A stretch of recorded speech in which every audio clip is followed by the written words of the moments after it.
नमस्कार, मैं हूं प्रदीप और आप देख रहे हैं थिंक 360। हिमाचल के चुनाव सलट गए, लेकिन पंगा अभी तक जारी है। पंगा कांग्रेस के बीच ही चल रहा है। मुख्यमंत्री कौन होगा, यह एक बहुत बड़ा सवाल है। वहां दो बड़े नाम सामने आ रहे हैं। एक पूर्व सीएम वीरभद्र सिंह की पत्नी प्रतिभा सिंह है, जो कि वहां के प्रदेशाध्यक्ष है, और दूसरे सुक्खू, जो कांग्रेस के बड़े नेता है और यह मांग कर रहे हैं कि सीएम उन्हें बनाया जाए। कई विधायक उनके पक्ष में हैं। हम राजस्थान के परिप्रेक्ष्य में बात करेंगे। हमारे साथ वरिष्ठ साथी श्रीपाल सक्तावत जी हैं और वरिष्ठ पत्रकार और हमारे साथी विवेक श्रीवास्तव भी हमारे साथ हैं। दोनों का हम स्वागत करते हैं और जानना चाहेंगे सर कि हिमाचल में पर्याप्त मेजोरिटी बनने के बावजूद ये स्थितियां कैसे सामने आ रही हैं। राजस्थान में भी इसी तरह की स्थितियां सामने आई थी 2018 के दिसंबर में।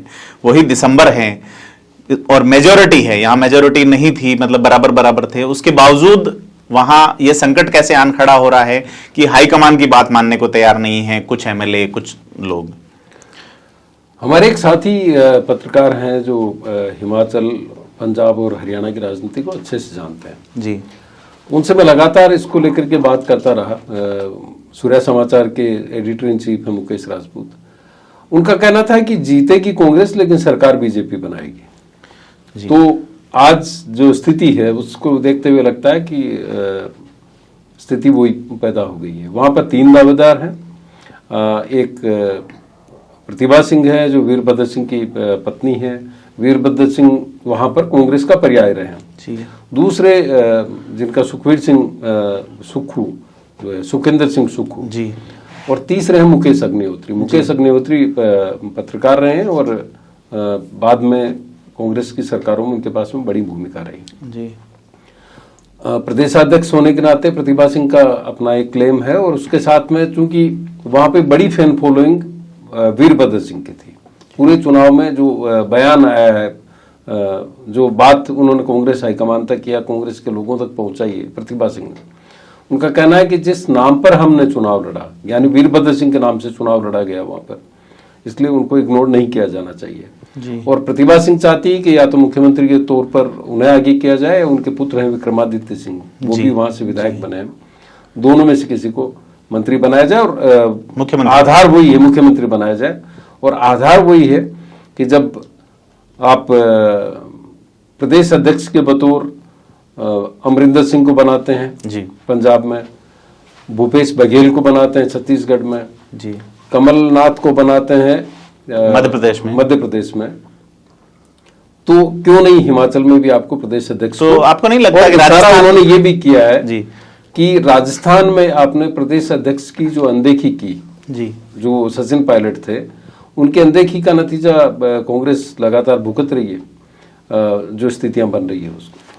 नहीं, कांग्रेस का एक जमाना था सर कि एक चिट्ठी आती थी। राजस्थान में भी हमने बरकतुल्ला खां का चाहे उदाहरण लीजिए, हरिदेव जोशी का लीजिए, एक मैसेज आता था, जगन्नाथ पहाड़िया का देख लीजिए, और मुख्यमंत्री बदल जाता था।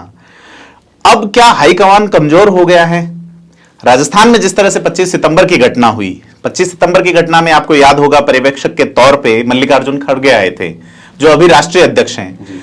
तो क्या वहां के विधायक ये सोच रहे हैं कि जो हाईकमान है वो डराया जा सकता है या दबाया जा सकता है?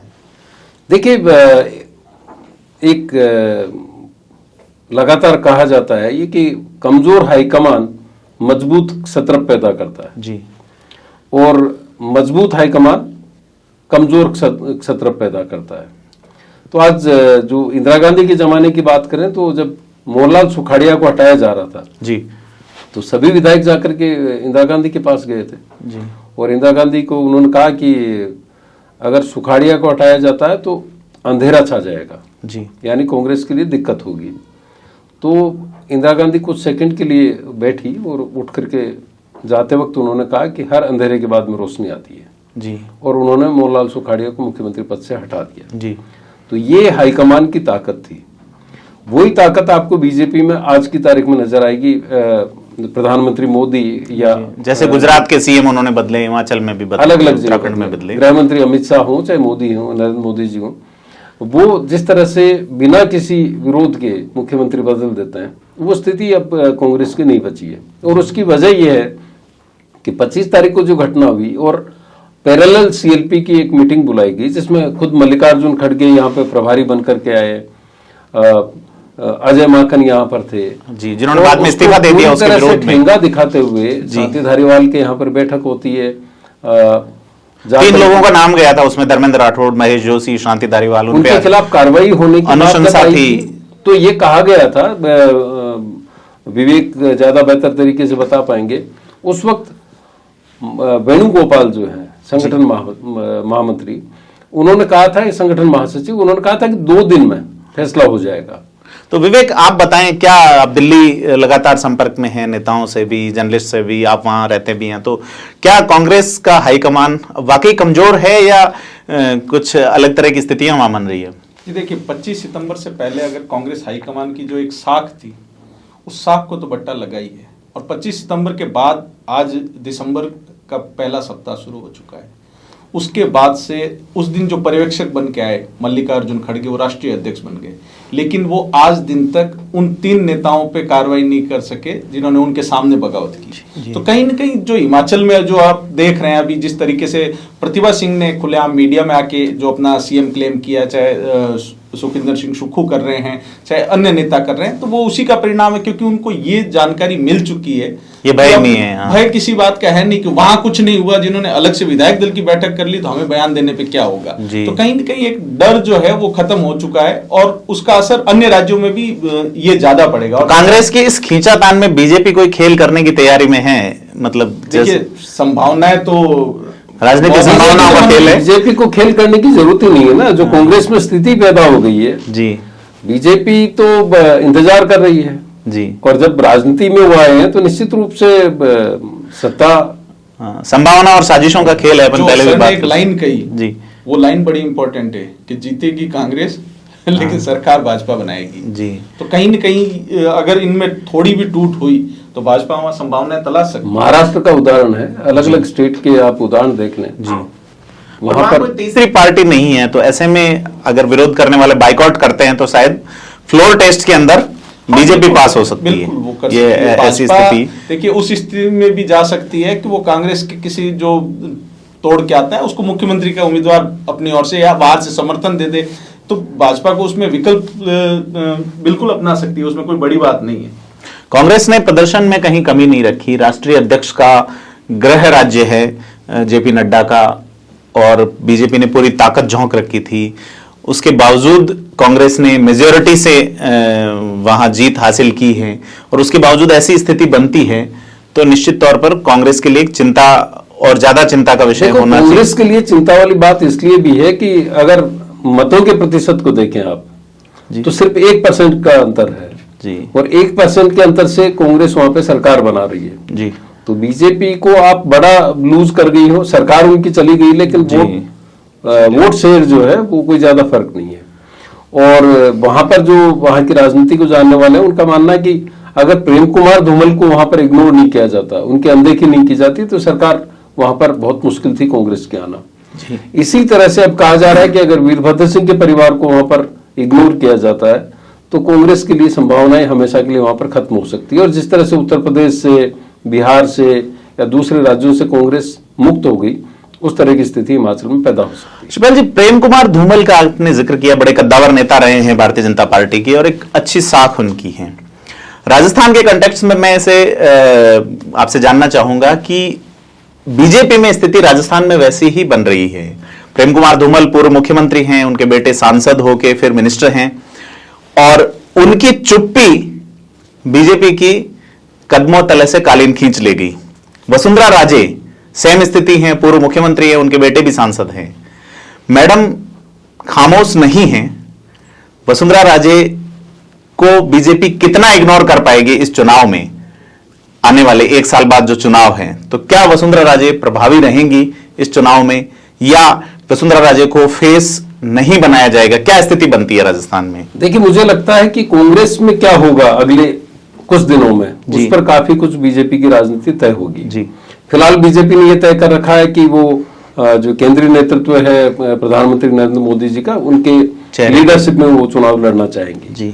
लेकिन ये सच भी बीजेपी जानती है कि राजस्थान में वसुंधरा राजे सिंधिया के कद का कोई भी नेता नहीं है। ऐसा नेता कोई भी नहीं है। दोनों पार्टियों की अगर बात करें तो बीजेपी के बड़े नेता भी इस बात को मानते हैं कि कांग्रेस में सचिन पायलट और बीजेपी में वसुंधरा राजे सिंधिया। बीजेपी ने गुजरात में एक मैसेज दिया है सर, 70 से पार जिनकी उम्र है उनको टिकट नहीं देने का। प्रदेश अध्यक्ष सतीश पूनिया खुद ये बात कह चुके हैं कि राजनीति में रिटायरमेंट की उम्र 70 हो जानी चाहिए। अगर उस आकलन को देखें, गुजरात वाले फॉर्मूले को यहां लागू करें, तो बीजेपी के कई वरिष्ठ विधायक, जिनमें वसुंधरा राजे हैं, जिनमें गुलाबचंद कटारिया हैं, जिनमें कैलाश मेघवाल जैसे दिग्गजों के टिकट क्या बीजेपी काटने की हिम्मत कर सकती है?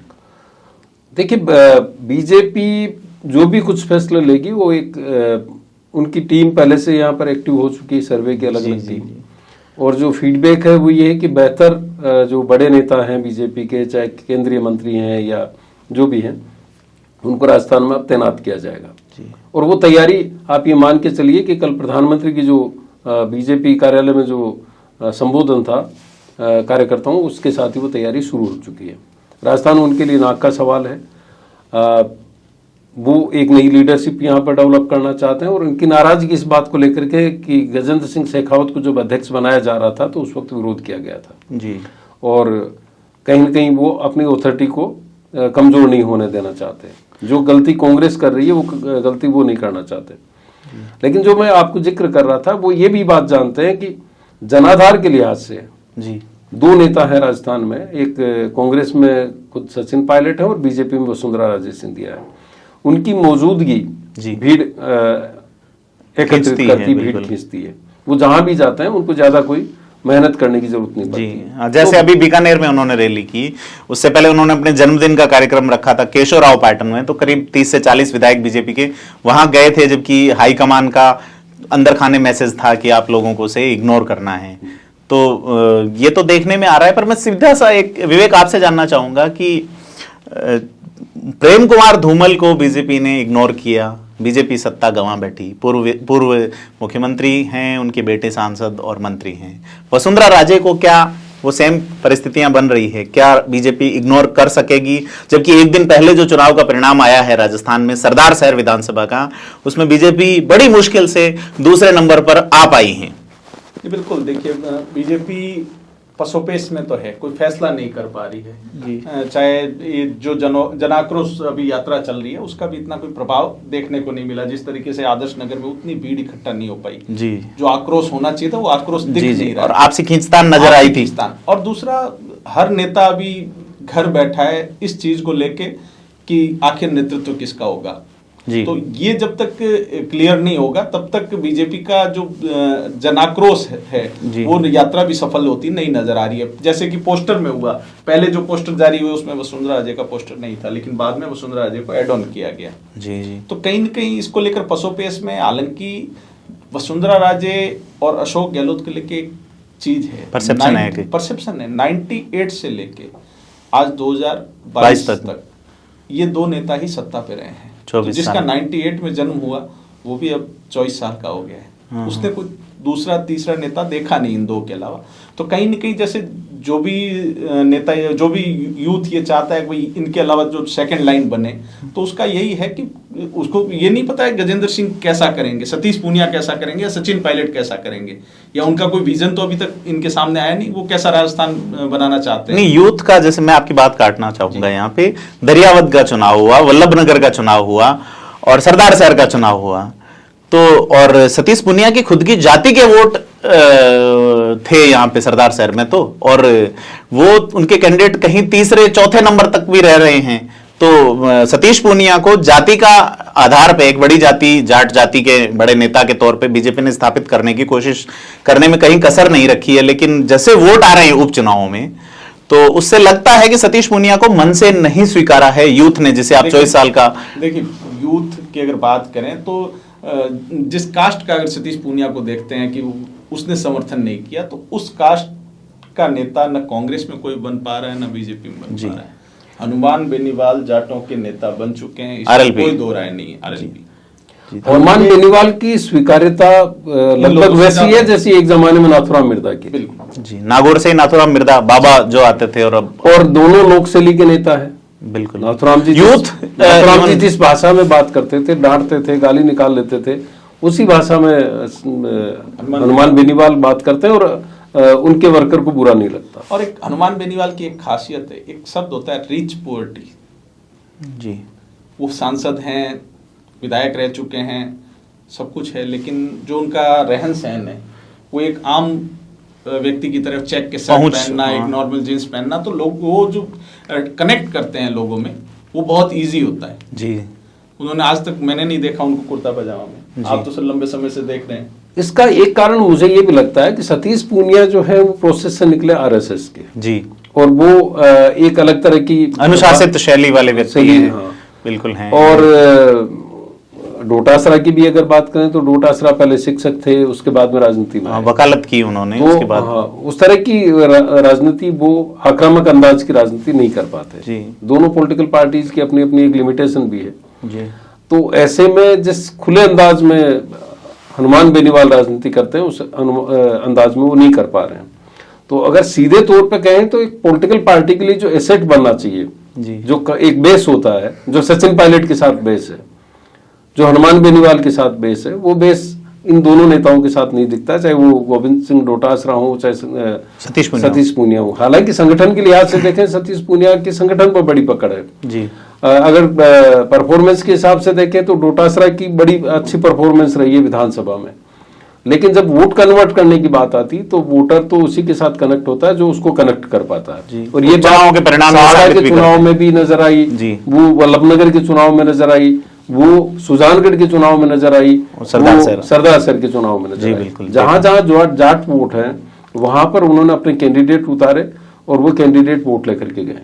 तो इस चुनाव में एक और बात मैं इसमें ऐड ऑन करना चाहूंगा। एक बार सीआर चौधरी साहब से मैंने पूछा, जो नागौर से सांसद रहे थे, आरपीएससी के चेयरमैन भी रहे थे। मैंने पूछा कि सर नागौर में आपको लोग क्यों नहीं पसंद कर रहे हैं और हनुमान बेनीवाल को क्यों पसंद कर रहे हैं, तो उन्होंने एक दिलचस्प बात कही थी कि विवेक ऐसा है कि मैं हूँ ऐसा जनरेटर जो करंट नहीं निकालता है जी, और हनुमान करंट निकालता है, इसलिए हमारी कास्ट के लोग उसको पसंद करते हैं जी। तो एनर्जी यूथ, जैसे आपने 24 साल वाली बात कही, तो उस यूथ को अट्रैक्ट करते हैं ये लोग, चाहे हनुमान बेनीवाल हैं, सचिन पायलट भी उनको अट्रैक्ट करते हैं अगर वो उनकी विचारधारा से जुड़ते हैं। तो हनुमान बेनीवाल की एक सबसे बड़ी बात है कि वो ही सुप्रीमो है अपनी पार्टी के जी। जैसे सीकर में घटना हुई, हाँ। एक लड़की उसकी मौजूदगी में उसके बाप को गोली मार, पिता का बड़ी हीनियस, वहां पर भी दोनों पॉलिटिकल पार्टीज के जो लीडर हैं, जो अध्यक्ष हैं, प्रदेश अध्यक्ष हैं, वो शायद पार्टी लाइन सोच रहे थे, हनुमान बेनीवाल सोच रहे थे, लेकिन वहां पर जाकर के तुरंत हनुमान बेनीवाल बैठते हैं और पूरा जो मूव है वो हनुमान बेनीवाल के इर्द गिर्द नजर आता है। बिल्कुल। कांग्रेस की तरफ से मुकेश पाकर थे, निर्मल चौधरी थे, लेकिन लीडरशिप जो थी वो हनुमान बीजेपी से सुमित्रानंद सरस्वती भी पहुंचे, लेकिन भीड़ उनके पीछे जाती भी नहीं दिखी। आज की घटना की बात करें तो आज जो शेरगढ़ में वो सिलेंडर वाली घटना, जी बिल्कुल, दूल्हा जल गया, सीएम से पहले पहुंच गए, तो ये रीच तो उनकी है ही है,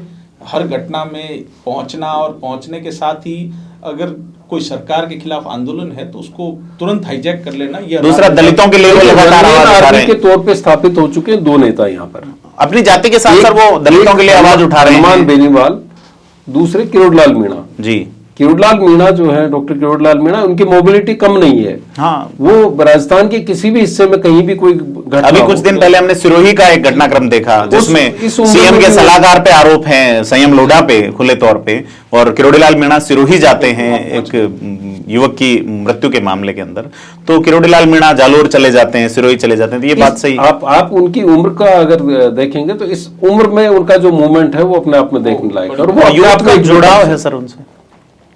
तो ये सारी चीजें सर, हिमाचल से अपन शुरू हुए, राजस्थान पे आए, राजस्थान के चुनावों को केंद्रित रखते हुए मैं चाहूंगा कि एक कंक्लूजन विवेक जी आप बताएं कि क्या असर पड़ेगा इन परिणामों का।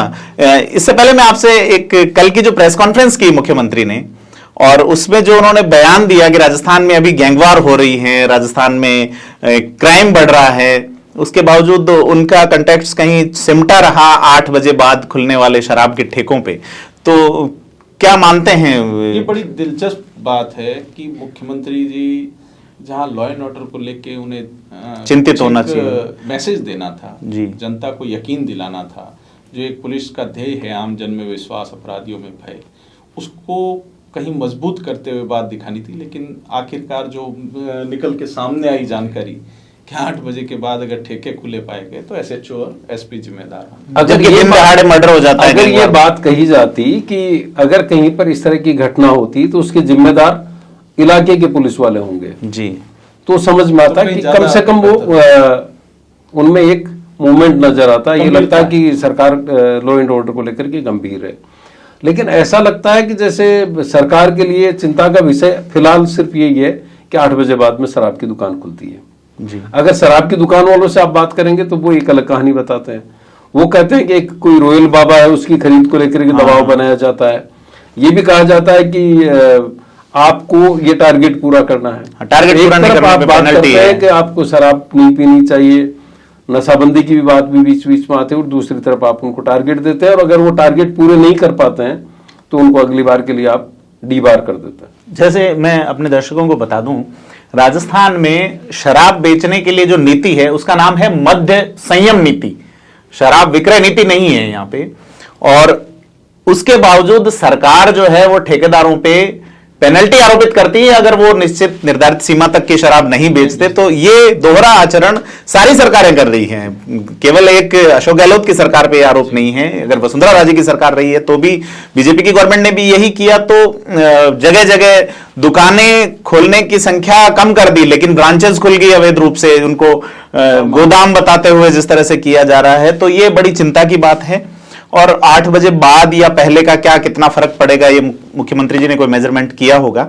तो अपन इस पे चाहेंगे कि राजनीतिक कंक्लूजन जो है, राहुल गांधी की यात्रा है, आज सोनिया गांधी अपना जन्मदिन यहाँ पे मना रही हैं, तो वहां का जो घटनाक्रम है उस पे मैं एक आपसे आज एक ये दिलचस्प तो है ही है कि कहाँ तो मुख्यमंत्री जी बधाई देने या छोटे मोटे कार्यक्रम में भी दिल्ली पहुंच जाते थे मैडम सोनिया गांधी से मिलने जी, लेकिन दिलचस्प है कि मैडम सोनिया गांधी कल से राजस्थान में हैं और आज उनका जन्मदिन है, लेकिन मुख्यमंत्री जी नहीं गए। तो मैं चाहूंगा कि सर इस पे जवाब दें। और मुख्यमंत्री जी आज जोधपुर चले गए, लेकिन जोधपुर की घटना भी बड़ी है। देखिए, जोधपुर की घटना बड़ी है, लेकिन एक मुख्यमंत्री के बतौर ये माना जा सकता था कि वो रणथंभौर में होना चाहिए था उनको कल। अशोक गहलोत साहब ये भी मानते होंगे या तो अशोक गहलोत नहीं कर पा रहे हैं उनको गुजरात के चुनाव। एक वजह मुझे जो लगती है वो ये है कि अब सोनिया गांधी राष्ट्रीय अध्यक्ष नहीं है पार्टी की, अब खरगे हैं, तो शायद वो उस प्रोटोकॉल के नाते नहीं गए। कांग्रेस में प्रोटोकॉल की परवाह तो कोई नहीं कर रहा। जब खड़गे वहां से यहाँ पर फैसला करने आए, पर्यवेक्षक बनकर के आए, उस वक्त भी कोई प्रोटोकॉल के हिसाब से नहीं गया। उस वक्त वो वहां पे जैसलमेर में थे जी, और माता के दरबार में थे जी। लेकिन कांग्रेस में ये स्थापित चीज है कि गांधी परिवार को इग्नोर करके कोई सरवाइव नहीं कर सकता जी। अगर वो नहीं गए हैं तो उसका कोई कारण होगा, या तो गुजरात के चुनाव नतीजों के बाद में फेस करने की स्थिति में नहीं है जी, या फिर इतनी बड़ी नाराजगी है कि उनकी तरफ से कोई रेस्पॉन्स नहीं है। कल शाम की भी एक प्रेस कॉन्फ्रेंस में सर एक उन्होंने बात कही कि मुख्यमंत्री जी कह रहे थे, मैं सुन रहा था कि उन्होंने गुजरात में इस बार जितनी एंटी इनकम्बेंसी देखी, सत्ता से नाराजगी की लहर देखी, वो कहीं नहीं देखी। और उसके बाद परिणाम ये हैं, और सीएम ने इतनी बड़ी नाराजगी देखी। नाराजगी पर मुझे लगता है राजस्थान की छाया भी थी जी। उनको लगा कि नाराज होकर के हम जिनको वोट कास्ट करना चाहेंगे वो पहले आपसी विवाद ही नहीं निपटा पा रहे हैं जी। 24 तारीख को एक टेलीकास्ट होता है, 22 तारीख को एक इंटरव्यू दिया जाता है और गुजरात चुनाव के दौरान दिया जाता है। उससे ये मैसेज और मजबूत होता है कि जब जहां सरकारें चल रही है उनमें स्थिरता नहीं है, वही आपस में विवादों में फंसे हुए हैं, तो पब्लिक तो वोट देने से पहले 10 चीजें देखती है। और मैं आपको बताऊं कि मेरी गुजरात में बात हो रही थी कल, वहां से रिस्पॉन्स ये था कि अगर आम आदमी पार्टी के पास संसाधन होते, पैसे होते, वहां पर कैंडिडेट्स को पैसा पहुंचाया जाता तो कांग्रेस इस स्थिति में भी नहीं पहुंचती। वहां पर 35 सीटों पर फॉर्चुनर राजस्थान से पहले गुजरात वाली स्थिति आ जाती, जो लिख के दिया था 5 से कम सीट आएंगी, वो भी हो सकता था। लेकिन जो उनके साथ कमिटमेंट किया गया था कैंडिडेट्स के साथ, उस तरह का फंड उनको नहीं मिल पाया, संसाधन नहीं थे, और उनको 2 मोर्चों पे लड़ना था। एक सरकार के खिलाफ तो वो लड़ ही रहे थे, साथ में संसाधनों की लड़ाई भी उनको लड़नी पड़ी। उसके बावजूद 35 सीट लाना, 5 एमएलए जीतना, 5 सीट और 35 सीट पे और दूसरे नंबर पे 35 सीट पे सेकंड होना और 5 एमएलए जीतना और 13% वोट जुटा लेना, ये साबित करता है कि नाराजगी तो थी लेकिन वोटर कंफ्यूज था।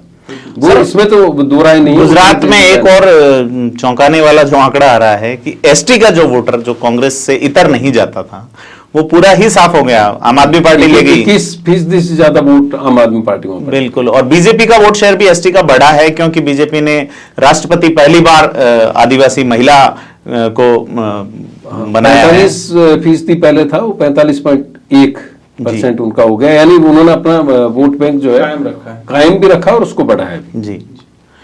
तो ये थे श्रीपाल सत्तावत जी और विवेक श्रीवास्तव। हमने जाना कि राजस्थान का जो कनेक्शन गुजरात और हिमाचल चुनाव में क्या रहा और अब इसके भविष्यलक्षी प्रभाव क्या होंगे। तो ऐसे ही चर्चाओं के लिए हमारे चैनल को सब्सक्राइब करें, लाइक और शेयर करें। हम आपसे लगातार रूबरू होते रहेंगे। तब तक के लिए देखिए थिंक 360।